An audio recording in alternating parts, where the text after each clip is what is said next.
오늘 살펴볼 민수기 7장 말씀은 성막 봉헌식에서 12지파 또는 12지파의 우두머리가 하나님께 드린 예물을 길게 소개하고 있는 내용입니다.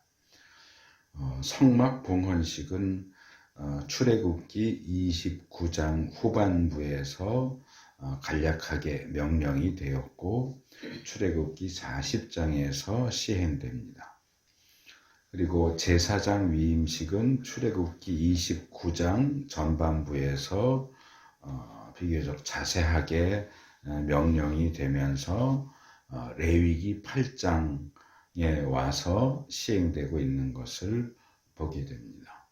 출애굽기 40장을 다룰 때도 말씀을 드렸고 레위기 8장을 다룰 때도 말씀을 드렸지만 성막 봉헌식과 제사장 위임식이 이렇게 각각 따로 제시되고 있기는 하지만 전체적인 내용들을 살펴볼 때에 성막 봉헌식과 제사장 위임식은 같은 날 동시에 행해졌던 것으로 보입니다.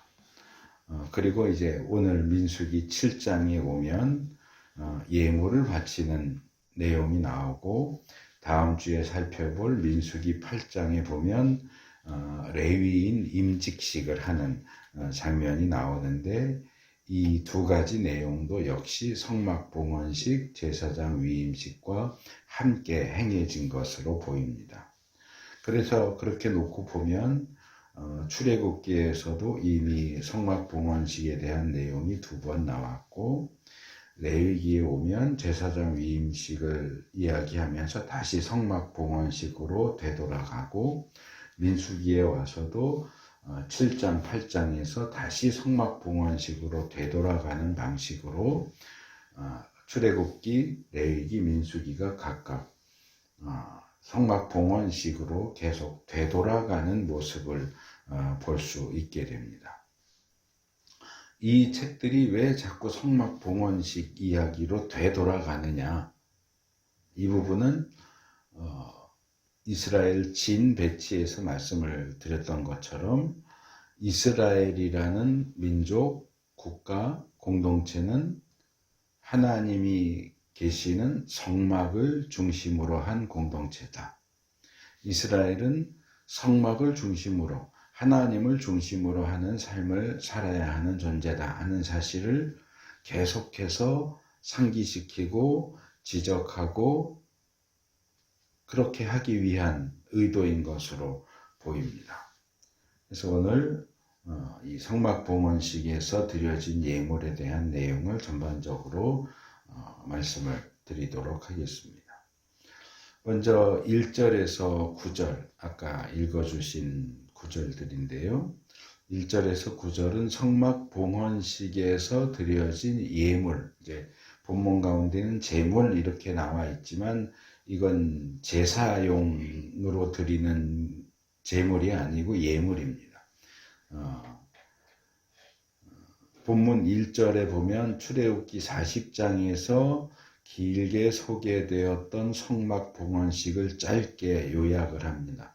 성막과 기구들의 기름을 부어서 거룩하게 했다 하는 표현이 반복적으로 나오는데 이 반복적인 표현은 성막 봉헌식의 핵심이 뭐냐 하는 것을 보여주고 이 성막 또는 회막의 용도를 제시하는 이 7장의 마지막 구절 89절과 서로 짝을 이룹니다. 성막이 뭐냐 하는 것으로 시작해서 성막이 뭐다라고 하는 이야기로 끝난다는 얘기죠.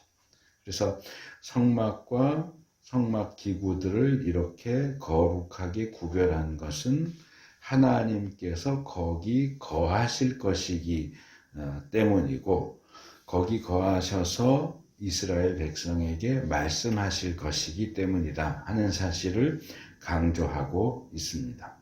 물론 하나님의 말씀이 성막 내지는 성전 그리고 제사장들을 통해서만 주어지지는 않습니다. 우리가 일반적으로 알고 있는 것처럼 선지자들을 통해서도 하나님의 말씀이 주어지죠.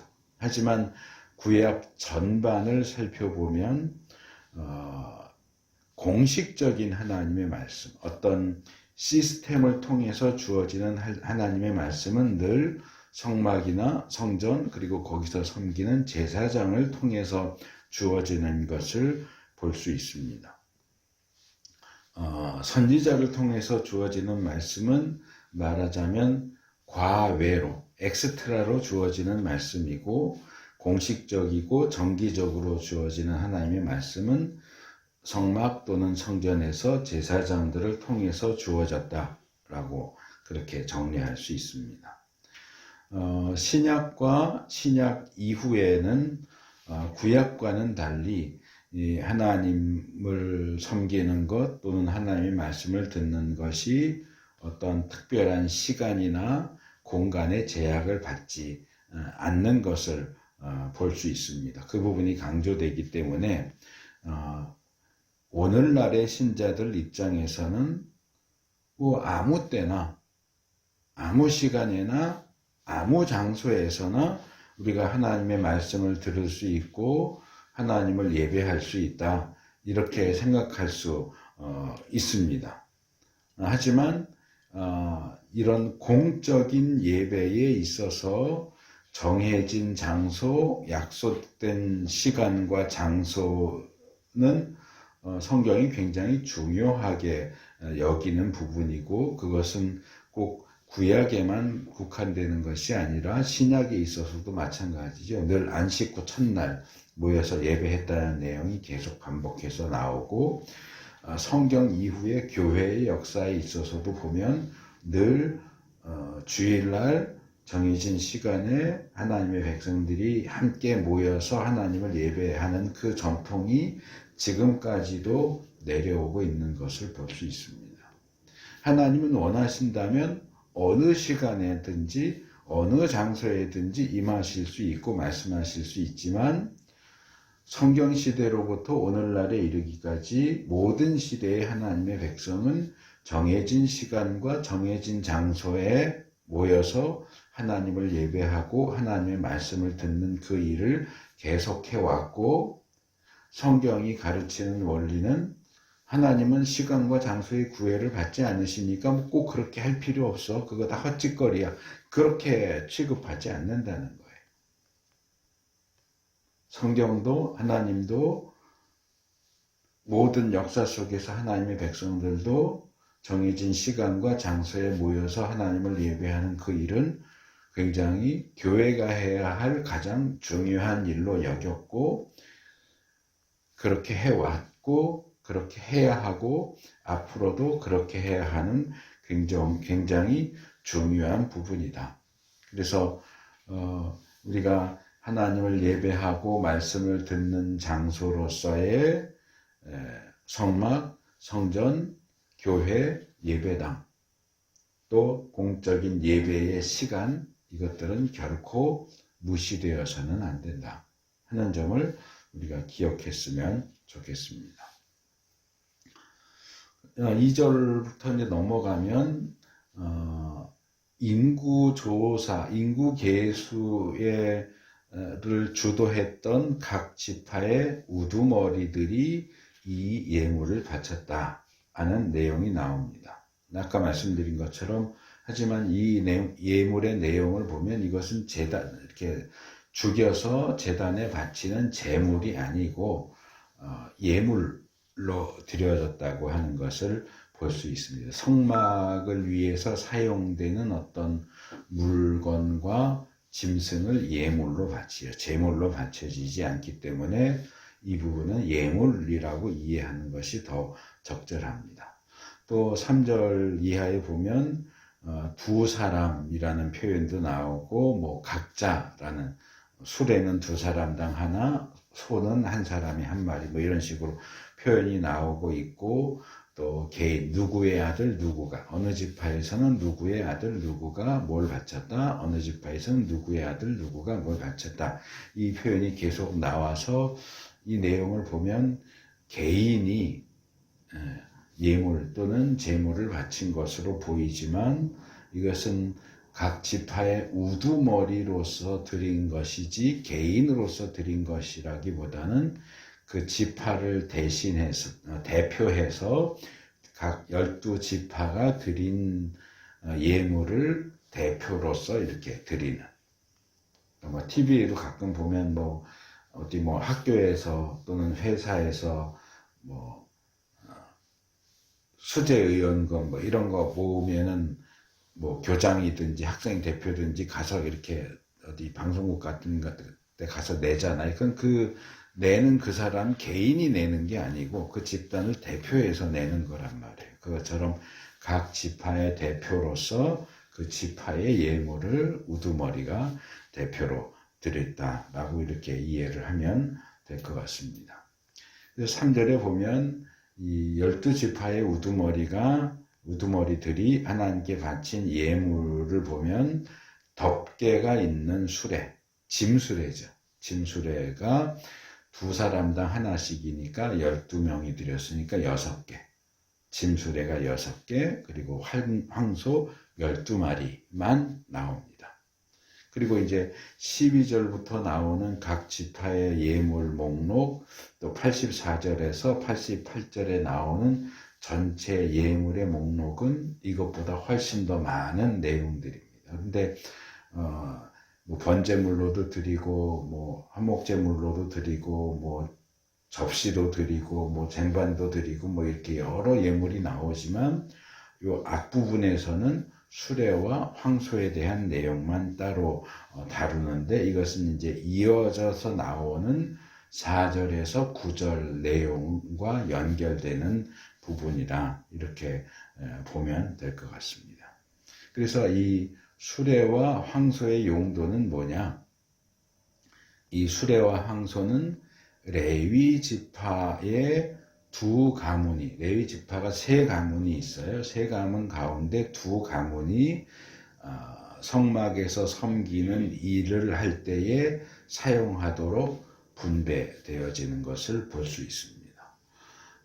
레위 지파 가운데 고핫 자손은 성막 기구를 담당하는데 그 기구를 이 채로 꿰서 어깨에 메고 운반을 하기 때문에 이 고핫 자손은 수레나 황소가 필요가 없어요. 사람이 직접 메고 옮기는 일을 하기 때문에, 그래서 고핫 자손에게는 수레와 소를 주지 않았고, 나머지 이제 무거운 천 종류나 아니면 뭐 널반 이렇게 무거운 기둥 이런 것들을 나눠야 하는 게르손 자손과 무라리 자손에게는 그 운반할 짐의 어떤 부피와 무게에 비례해서 천 종류를 담당하는 게르손 자손에게는 수레 2대와 소 2마리, 그러니까 수레 1대를 소 2마리가 끄는 셈이죠. 수레 2대와 소 4마리를 주었고, 기둥과 자재 담당을 하는 무라리 자손에게는 2배, 수레 4대와 황소 8마리를 줘서 이 성막을 분해하고 옮기는 그 일에 이 수레와 황소를 쓸 수 있도록 분배해줬다 하는 내용이 곧바로 나옵니다. 그 다음에 이제 10절에서 83절까지의 긴 목록이 이제 제물에 해당되는 부분, 제물과 또 다른 종류의 예물을 소개하는 내용입니다. 이 내용이 길고 또 반복되는 부분이기 때문에 좀 요약적으로 개괄적으로 먼저 말씀을 드리면, 이 민수기 7장은 다른 장에 비해서 내용이 상당히 깁니다. 전체가 89절이나 돼요. 그 중에서 주된 내용이 되는 게 이제 이 두 번째 단락 10절에서 83절인데요. 12지파의 우두머리가 바친 예물을 똑같은 문구로 12번을 반복을 합니다.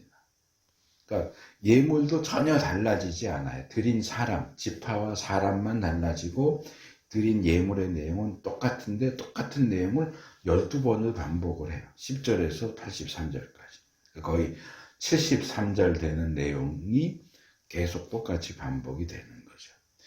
이와 비슷한 반복되는 내용을 우리가 이미 살펴본 적이 있습니다. 창세기에 나오는 족보. 족보도 뭐 내용은 조금씩 달라지지만 족보 이렇게 계속 사람들 이름 쭉 나오는 족보. 그리고 출애굽기에서는 성막 제작 명령, 또 실제 성막 제작과 관련해서 같은 내용이 반복되는 것을 우리가 이미 살펴봤고요. 또 앞으로도 우리가 비슷한 내용을 보게 될 겁니다. 예를 들면 여호수아서나 사사기에 나오는 12지파와 그 지파에게 주어진 기업, 땅이 어디였다. 어느 지파에게는 어디서부터 어디까지 땅이 주어졌다 하는 내용들이 계속 반복되어 나올 거고요.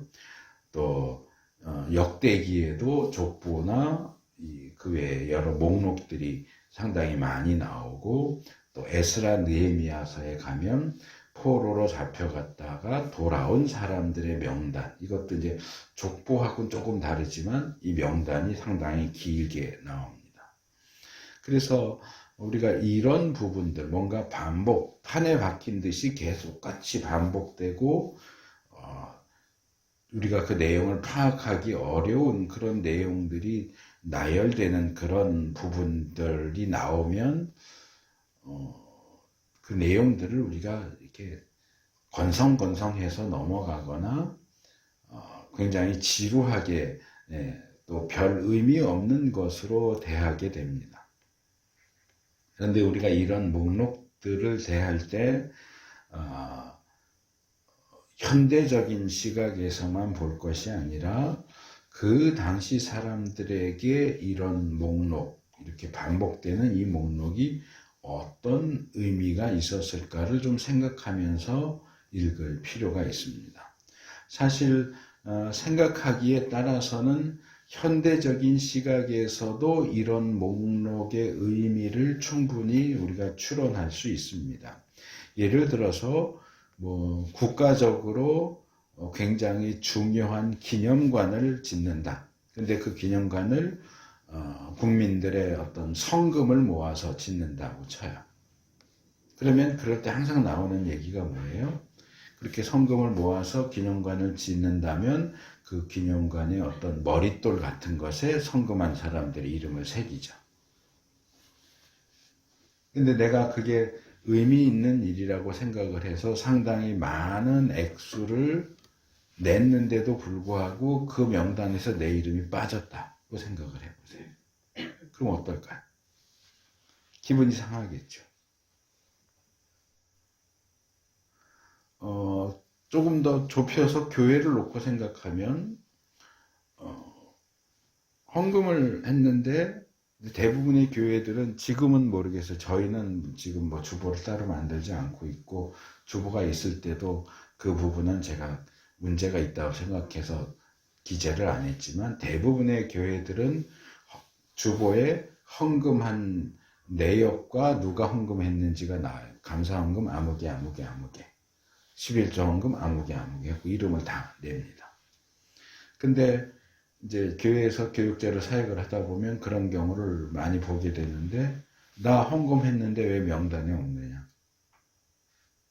그리고 왜 내 이름이 틀리게 나왔느냐?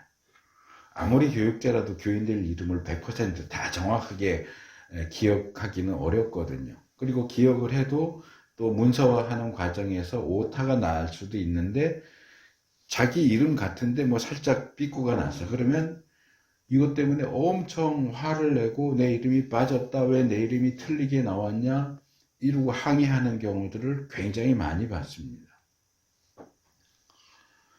제가 예전에 부목사로 있었을 때 그런 일이 있었는데, 제가 한 400명쯤 모이는 교회 부목사로 갔어요. 행정하고 세가족반 담당으로 해서 행정하고 갔는데, 간지 얼마 안 돼가지고 해가 바뀌어서 교회 수첩 만들잖아요. 보통 새해가 되면 교회 수첩을 만드는데, 저는 간지 얼마 안 돼갖고 자세한 내용을 모르니까 저보다 먼저 오래 부목사로 있던, 이제 신학교로 보면 저보다 후배지만 이제 나이도 저보다 많고 거기에 또 먼저 있었던 나이가 좀 있으신 부목사님이 그분이 그 일을 해왔으니까 내용을 정리해서 저를 주셔서 준 내용 그대로 해서 수첩을 만들었어요.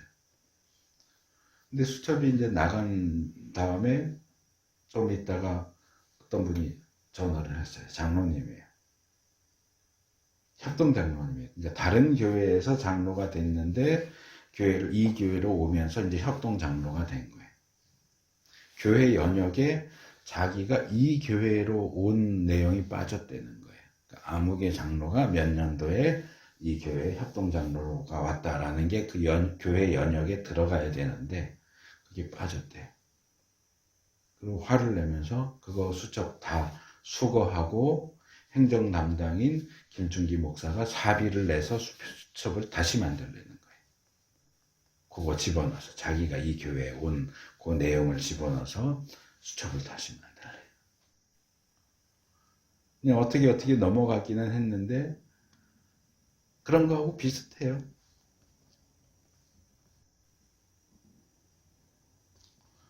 뭐 성경에 나오는 명단이 사실 남의 명단이잖아요. 남의 이름이잖아요. 내 이름이 아니고 남의 이름이니까 뭐 이렇게 쓸데없는 명단을 길게 올렸냐라고 하지만 그것이 우리 자신의 이름이 들어가야 하는 중요한 명단이라면 아마 눈에 불을 켜고 내 이름을 확인하려고 할 겁니다.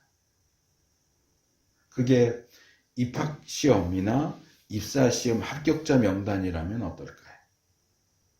온 신경을 거기 써서 내 이름이 거기 있나 없나, 내 자식의 이름이 거기 있나 없나 볼 거 아니에요. 구약 이스라엘 백성들에게 있어서 이 족보와 그런 명단들은 기업, 어느 지파, 어느 가문, 어느 가정에게 어디 땅이 기업으로 주어졌다라고 하는 기록은 신약으로 말하자면 내 이름이 생명책에 기록되었느냐 아니냐.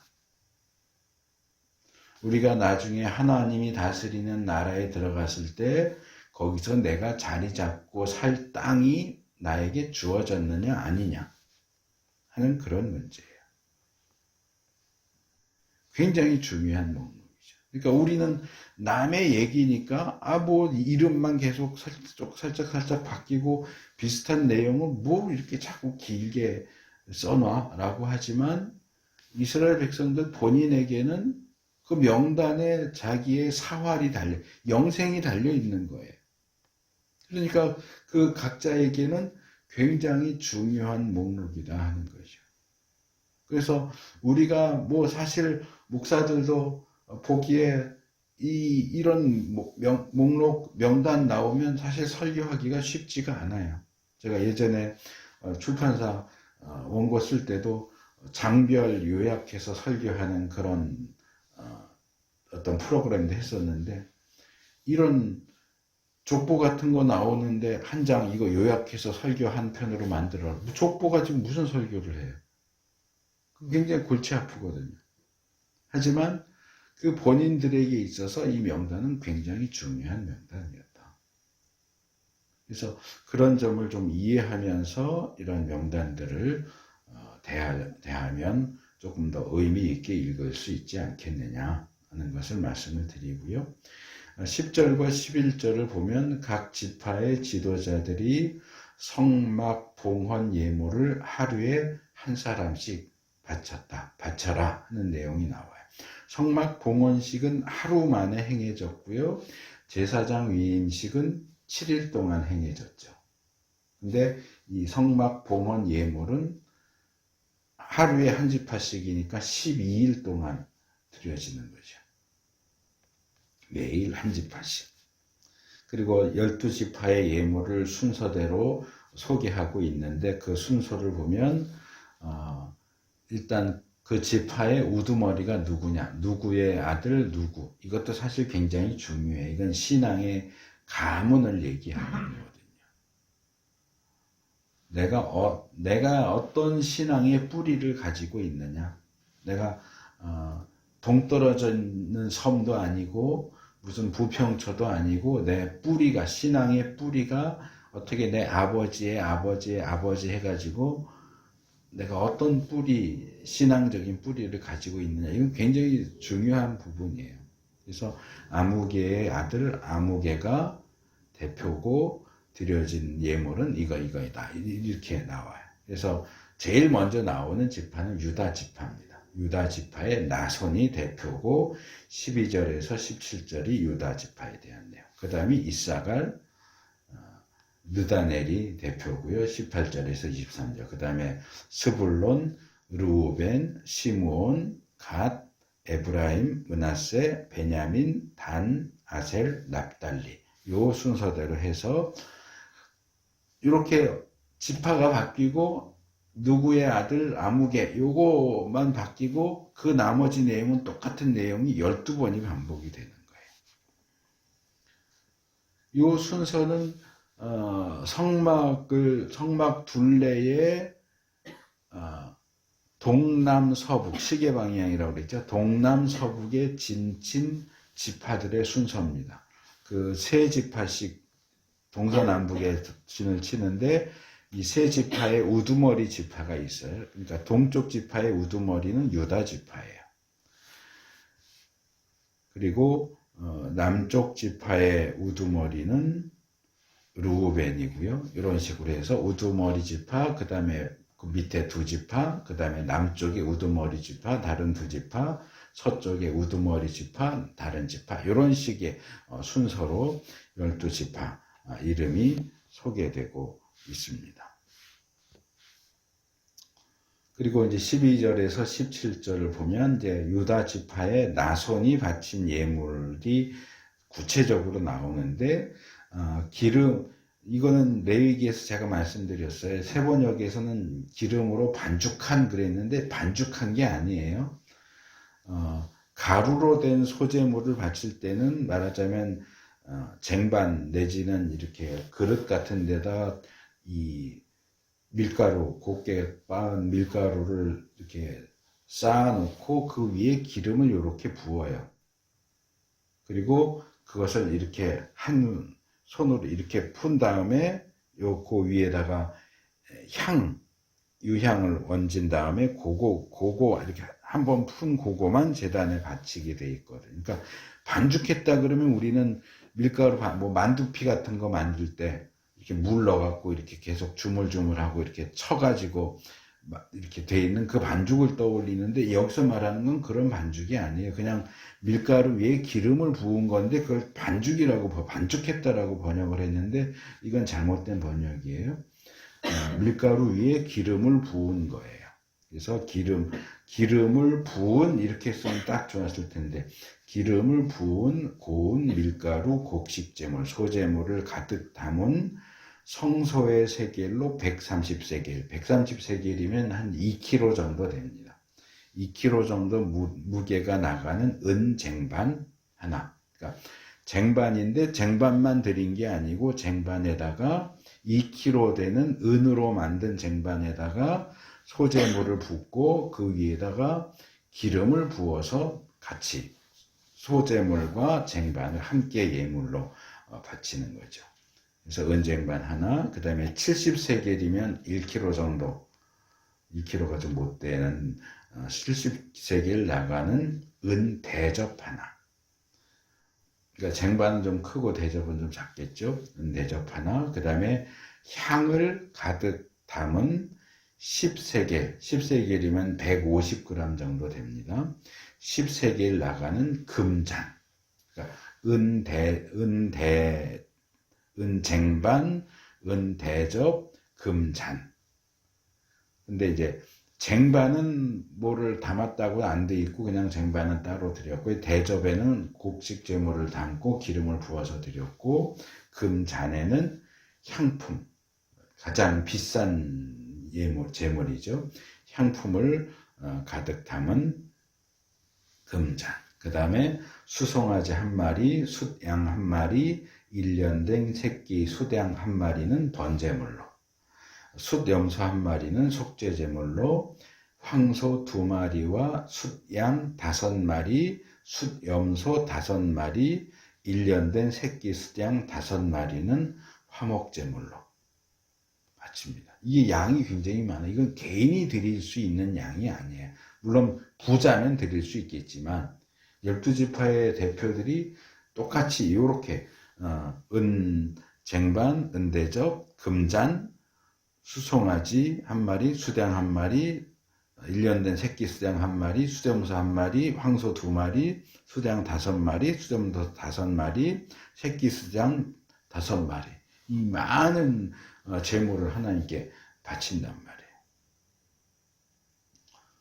그래서 요게 이제 기본이 되는 겁니다. 다른 지파의 우두머리들도 똑같이 드려요. 그러니까 이어지는 내용들은 반복이에요. 그 다음에는 어느 지파의 아무개 아들 아무개가 이렇게 똑같이 드렸다. 그러니까 그것을 그냥 우리 같으면 나손만 자세하게 설명하고 그 다음 다른 지파도 나손과 똑같이 드렸다. 똑같이 이하동문 쓰면 될 것 같은데 본문은 그걸 다 일일이 똑같이 그대로 반복을 해요. 어느 지파 아무개 아들 아무개가 은쟁반 하나, 은대접 하나, 몇 마리 드렸다. 그 다음에 또 넘어가면 어느 지파 아무개 아들 누가 쟁반 하나, 대접 하나, 똑같이 계속 반복을 해요. 그래서 이렇게 천편일률적인 문구를 반복해서 소개하고 있어요. 그래서 제가 레위기 23장에서 절기에 대해서 다루면서 말씀드렸던 내용을 조금 다시 반복해서 말씀을 드리려고 해요. 절기는 1년에 한 번씩 지킵니다. 6월절도 1년에 한 번, 초막절도 1년에 한 번.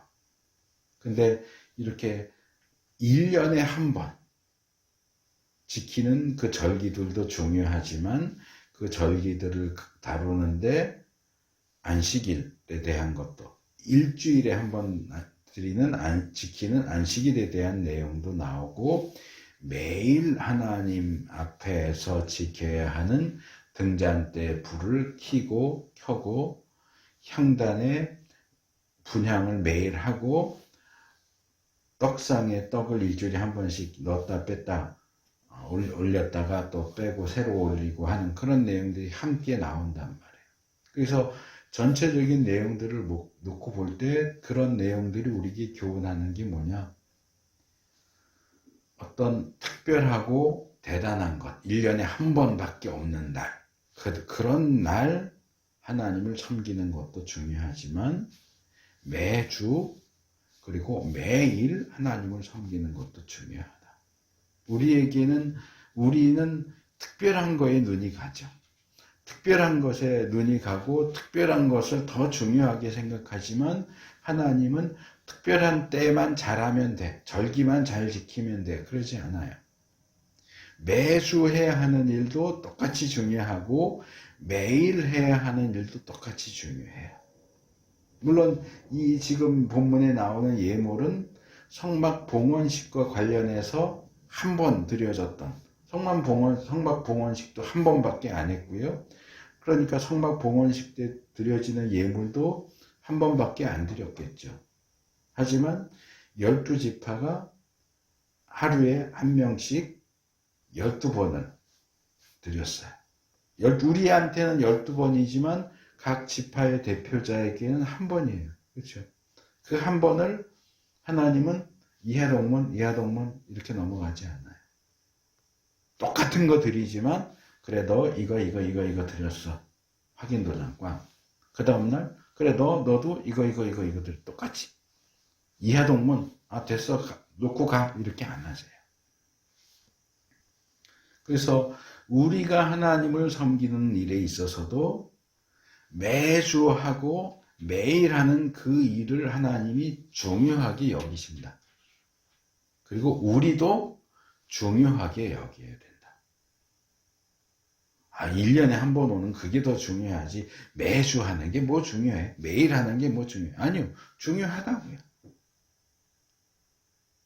하나님은 그것을 대충 해갖고 넘기지 않으세요. 사람은 매일 바뀌잖아요. 12일 동안 똑같이 드리지만 그 12일 동안 드리는 사람은 매번 바뀌잖아요. 드리는 예물은 똑같지만. 대충 하고 그냥 눈도장만 찍고 가 하지 않으세요. 똑같이 다. 그래서 우리가 절기를 지키고 특별한 때를 지키는 것도 중요하지만 일상적이고 늘 하는 예배와 섬김도 역시 중요하다. 그것에 너무 익숙해져서 소위 말하는 매너리즘, 틀에 박힌 일정한 방식이나 태도를 반복하고 그러다 보니까 시들해지고 대충하고 하는 그런 잘못된 자세를 취하는 것을 하나님은 원하지 않으세요. 예를 들면 말라기 1장 7절에 하나님이 지적하시죠. 너희는 나 주에게 아무렇게나 상을 차려 주어도 된다고 생각한다. 왜? 매주 진설병 올리는 거, 여기 옆에 좀 부스러졌네. 뭐 좀 부스러졌으면 어때? 어차피 일주일 뒤에 빼올 건데. 하나님 진짜 먹는 것도 아니고. 이거 좀 빵이 덜 익었네? 뭐 조금 덜 익었으면 어때? 어차피 넣었다가 일주일 뒤에 뺄 건데. 그걸 지적하시는 거예요. 뭐 오늘만 날이야? 다음 주에도 또 주일이고, 그 다음 주도 또 주일이고. 너희가 나를 섬기는 데 있어서 그렇게 아무렇게나 너희 하고 싶은 대로 대충대충 매너리즘에 빠져서 타성에 물들어서 그렇게 해도 된다고 생각하냐? 그것을 지적하시는 거죠. 그래서 본문을 통해서도 우리가 중요한 교훈을 받아야 됩니다. 우리가 늘상 하는 그 일이 이게 결코 타성에 젖어서 해야 하는 일이 아니고 늘 새롭게 하나님 앞에 새롭게 나가고 조심스럽게 나가고 정성스럽게 나가는 그런 자세가 필요하다는 거죠. 그래서 이제 84절에서 88절로 넘어오면 12지파와 그 지도자들이 드린 예물을 정산하는 내용이 나옵니다. 그래서 앞에서는 각 지파의 대표가 뭐뭐 드렸다 하는 내용을 12번을 반복해서 똑같이 제시했었는데 이제 이번에는 그 내용을 취합해서 은쟁반이 12개, 은대접이 12개, 금잔이 12이다.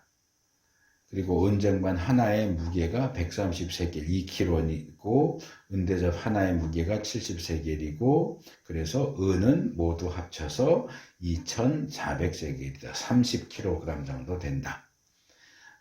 그리고 금잔은 모두 12개인데 하나가 10세겔 150g이니까 120세겔 1.8kg 정도 된다.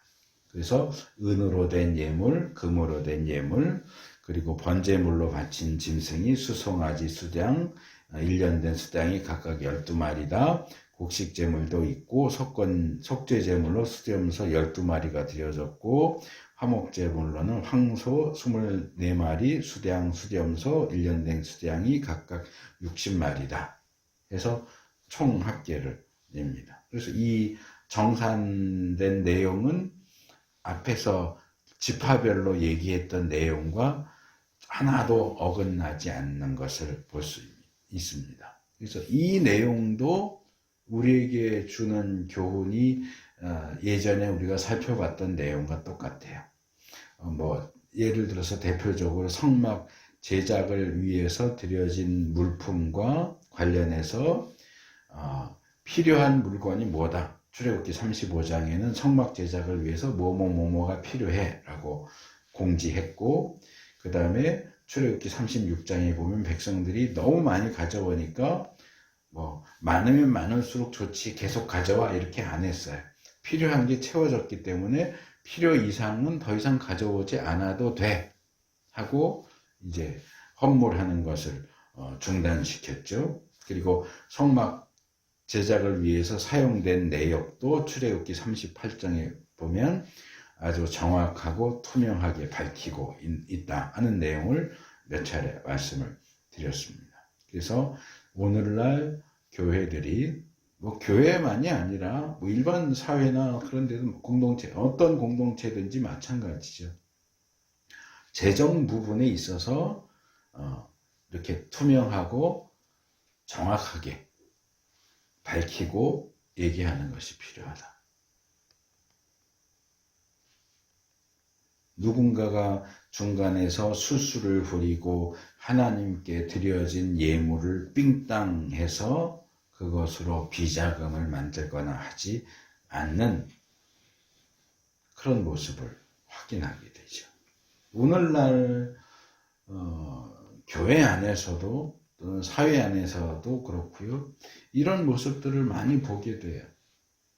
세금을 삥땅한다든지 헌금을 삥땅한다든지 그것을 목사 개인의 비자금으로 만들고 건축하면서 건축위원장 장로가 리베이트 받아서 자기가 꿀꺽하고 이런 경우들 많이 보게 되는데 두려워해야 됩니다.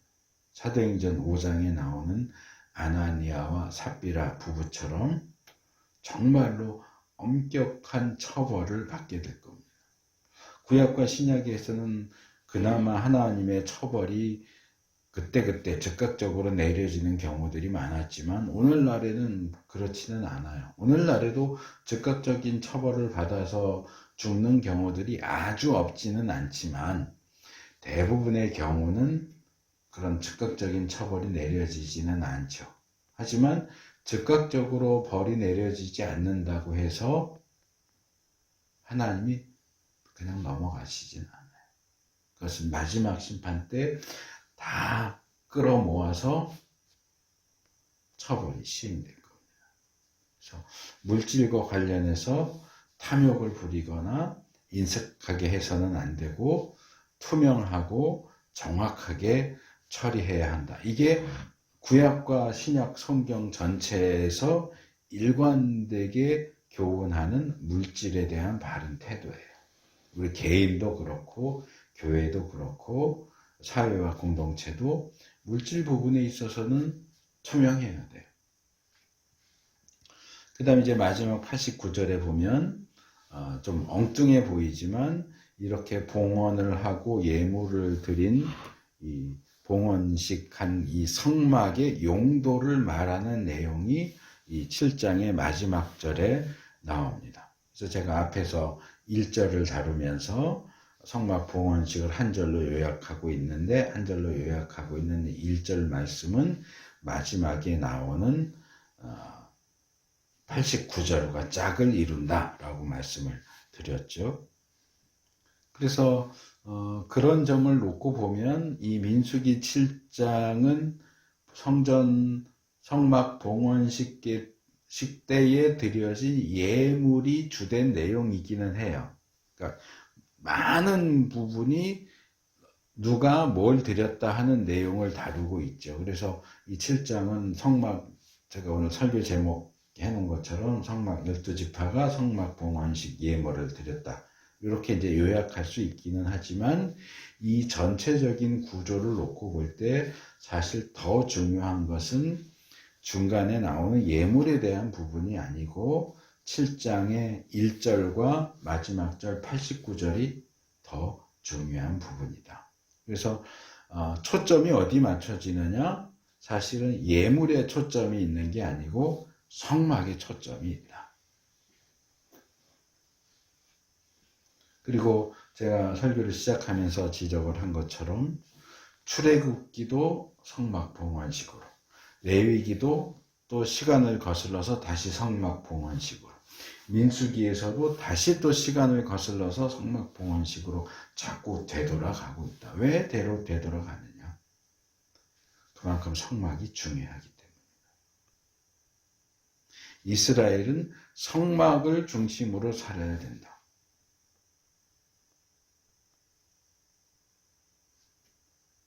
그리스도인들은 교회를 중심으로 살아야 된다. 구약의 백성들이 성막에 거하시는 하나님을 중심으로 해서 생활했던 것처럼 신약의 하나님 백성들은 그리스도의 몸된 교회를, 그리스도를 중심으로 해서 살아야 된다. 이게 성경이 공통적으로 우리에게 제시하는 내용이다 하는 겁니다. 이 89절은 성막, 성전, 교회의 가장 중요한 용도가 무엇인지를 두 가지로 이야기합니다.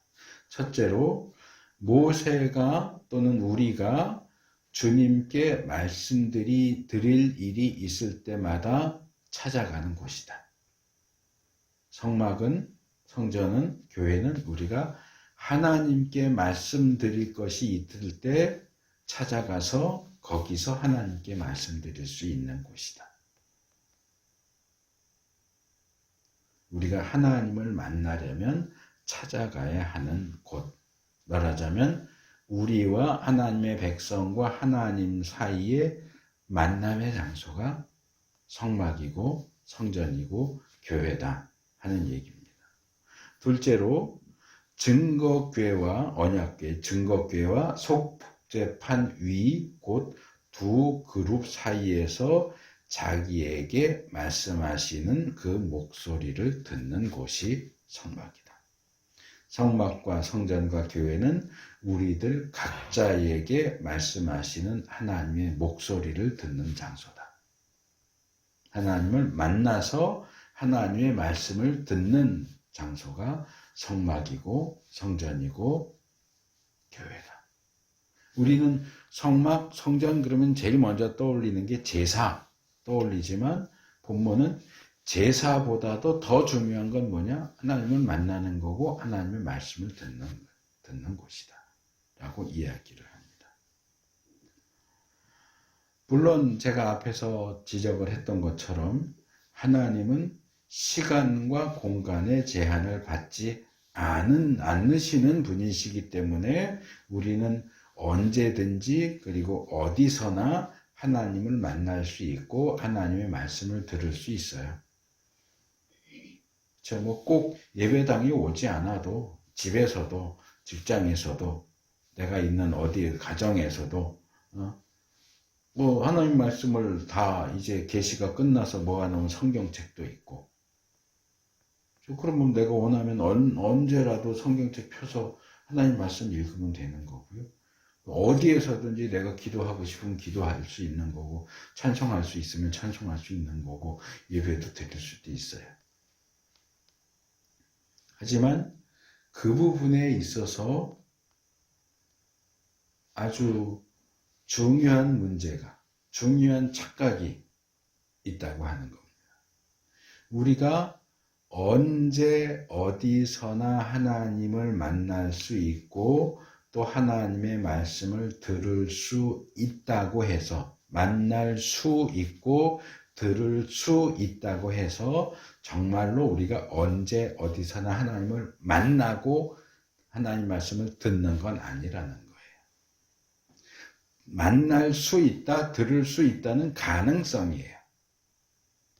만난다, 듣는다는 가능성이 현실이 된 거죠. 가능성이 있다고 그것이 늘 현실로 나타나는 건 아니죠.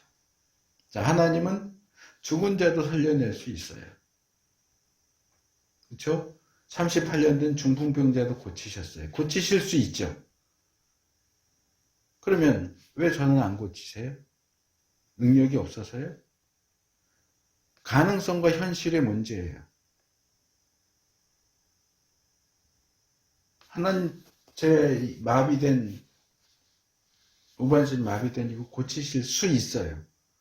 근데 현실적으로 아직은 하나님이 저를 고쳐주지 않으세요. 이제 5년, 6년째 되는데. 하나님 능력이 없으십니까? 아니요. 하나님 고치실 수 있어요.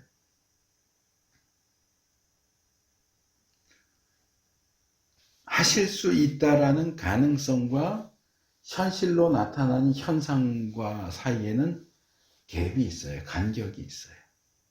그래서 우리가 하나님 언제 어디서든지 만날 수 있고 언제 어디서든지 하나님 말씀을 들을 수 있다는 것이 언제 어디서든지 하나님 만난다, 듣는다를 보장해 주지 않는다는 거예요. 그래서 나는 언제 어디서든지 하나님 만날 수 있고 언제 어디서든지 하나님 말씀 들을 수 있기 때문에 굳이 주일날 교회 안 가도 돼. 굳이 예배에 참석하지 않아도 돼. 내 방 침대에 누워서 뒹굴뒹굴 해도 난 언제 어디서든지 하나님 만날 수 있어. 하나님 말씀 들을 수 있어. 가능할까요?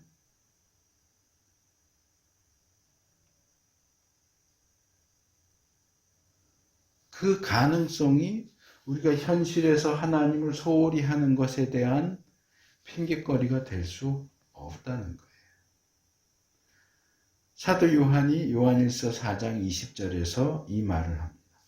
누가 하나님을 사랑한다고 하면서 자기 형제 자매를 미워하면 그는 거짓말쟁이입니다.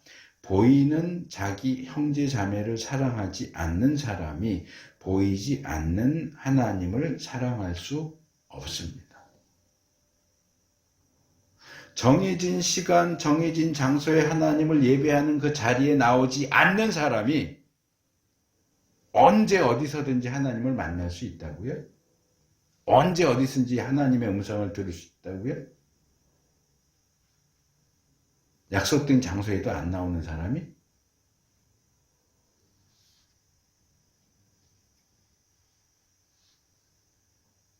눈에 보이는 교회와 예배당과 예배 시간을 무시하면서 찾아가지 않는 사람이 눈에 보이지 않는 하나님을 언제 어디서나 늘 만난다. 늘 하나님이 그에게 말씀을 하신다. 라고 주장한다면 우리는 그 말을 사실이라고 받아들여야 될까요? 거짓말이라고 반박해야 될까요? 누군가가 그런 주장을 한다면 나는 언제 어디서나 하나님을 만나고 대화할 수 있기 때문에 굳이 교회나 예배당에 갈 필요 없어. 예배에 참석할 필요 없어. 나는 몸은 안 가지만 마음으로 하나님 믿어. 그 생각이 퍼뜩 들더라고요. 지난번에 다빈교회하고 연합 예배 드릴 때도 비대면 예배 관련해서 말씀을 전하면서 가난한 성도는 성도가 아니다 그 얘기를 했는데, 자, 나는 하나님 마음으로 믿어. 하나님을 내 몸은 예배 시간에 참석 안 하고 몸은 교회 안 가도 나 하나님 마음으로 예배하고 마음으로 믿어. 그래요. 그런 사람이 가는 천국이 있을 거라고 생각해요. 마음만 가는 천국이요. 몸은 못 가요.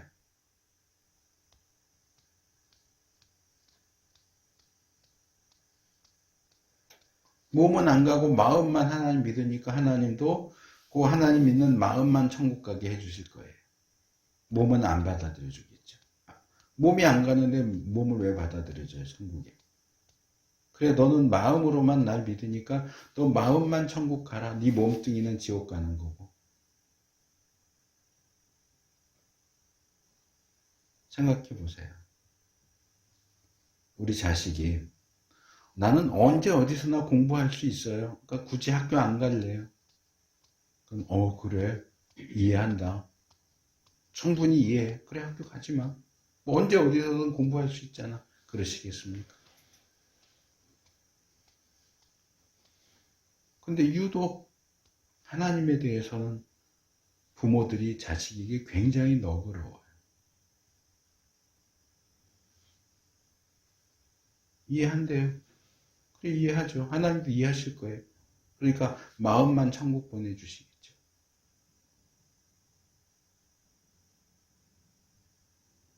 아마 자식이 학교 가야 할 나이에 자식이 엄마, 아빠, 나는 언제 어디서나 공부할 수 있으니까 나 학교 안 갈래요. 그러면은 두들겨 패겠죠. 이놈의 자식이 무슨 소리를 해 하고 두들겨 패서라도 학교로 쫓아보내겠죠. 근데 나는 언제 어디서나 하나님 예배할 수 있고 하나님 믿어요. 그러니까 나 교회 안 갈래요. 그래? 그래, 이해가 된다. 그래라.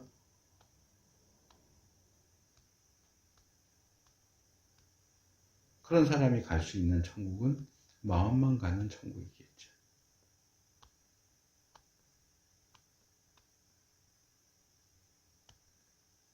그건 구약이니까. 아까 말씀드렸잖아요. 구약이기 때문에 성막을 강조하고 성전을 강조하는 게 아니고 신약도 똑같이 얘기한다.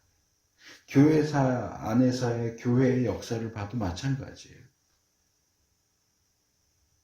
정해진 시간, 정해진 장소에 하나님 앞에 나와서 예배하는 하나님의 백성의 삶은 일상생활이든 신앙생활이든 하나님을 중심으로 해야 되고 예수 그리스도를 중심으로 해야 되고 성막을, 성전을, 교회를 중심으로 해야 한다 하는 것은 어느 시대를 구약이냐 신약이냐를 따질 것이 없이 동일한 원칙이고 동일한 원리예요. 우리가 뭔데 하나님의 그 원리를 무시합니까?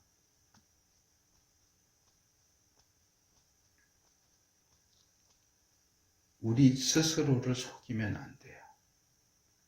겸손하게 하나님 앞에 하나님께서 만나주시겠다고 말씀하시겠다고 약속하신 그 장소에 그 시간에 하나님 앞에 나와 무릎 꿇고 하나님을 대면하는 자에게 하나님을 만나주시고 말씀하실 겁니다.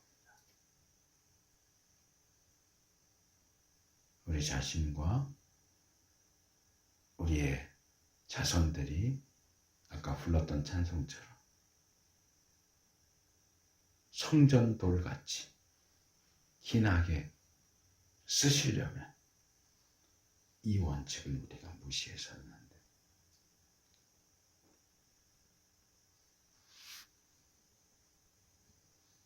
우리 모두가 이런 하나님의 원칙을 기억하고 순종할 수 있게 되기를 축복합니다.